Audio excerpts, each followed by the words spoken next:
আসসালামু আলাইকুম ওয়া রাহমাতুল্লাহি ওয়া বারাকাতুহু। আলহামদুলিল্লাহি নাহমাদুহু ওয়া নুসাল্লি আলা রাসূলিহিল কারীম ওয়া আলা আলিহি ওয়া আসহাবিহি আজমাইন।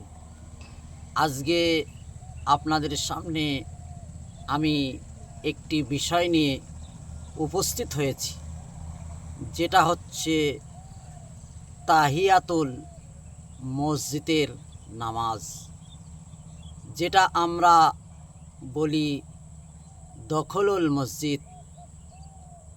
তাহিয়াতুল শব্দের অর্থ হচ্ছে মসজিদের সম্মানের অর্থে যে নামাজ পড়া হয় তাকে বলা হয় তাহিয়াতুল। তাহিয়াতুল মসজিদের নামাজ একটি গুরুত্বপূর্ণ বিষয়। হাদিস শরীফে এসেছে, আমরা যেটা আপনার দখলুল মসজিদ বলি সেটা তাহিয়াতুল মসজিদের নামাজ। মসজিদে প্রবেশ করার পর 2 রাকাত যে নামাজ পড়া হয় তাকে বলা হয় তাহিয়াতুল মসজিদ। এই নামাজটি পড়লে সওয়াব অসংখ্য রয়েছে। এই নামাজটি পড়তে হবে মহতারাম ভাই।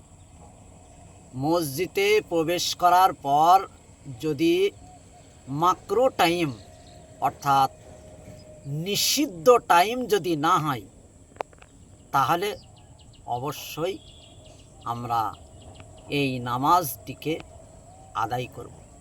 2 রাকাত নফল নামাজ যদি মসজিদে প্রবেশ করার পর যদি নামাজটি আদায় করে আলহামদুলিল্লাহ পরিপূর্ণভাবে সওয়াব পাওয়া যাবে। আর যদি কিছুক্ষণ বিশ্রাম করার পর বসার পরে যদি পড়ি তাও সওয়াব মিলবে, কিন্তু সওয়াবটা কম হয়ে যাবে। আল্লাহ সুবহানাহু ওয়া তাআলা যেমন ওজোর পর নামাজের কথা ইতিপূর্বে ভিডিওতে আমি বলেছি, ঠিক মসজিদে প্রবেশ করার পর মসজিদের সম্মানের অর্থে 2 রাকাত নামাজ নফল নামাজ আল্লাহ সুবহানাহু ওয়া তাআলা আমাদের সকলকেই পড়ার তৌফিক দান করুন। আল্লাহুম্মা আমিন। ওয়া আখির দাওয়ানা আনিল হামদুলিল্লাহ।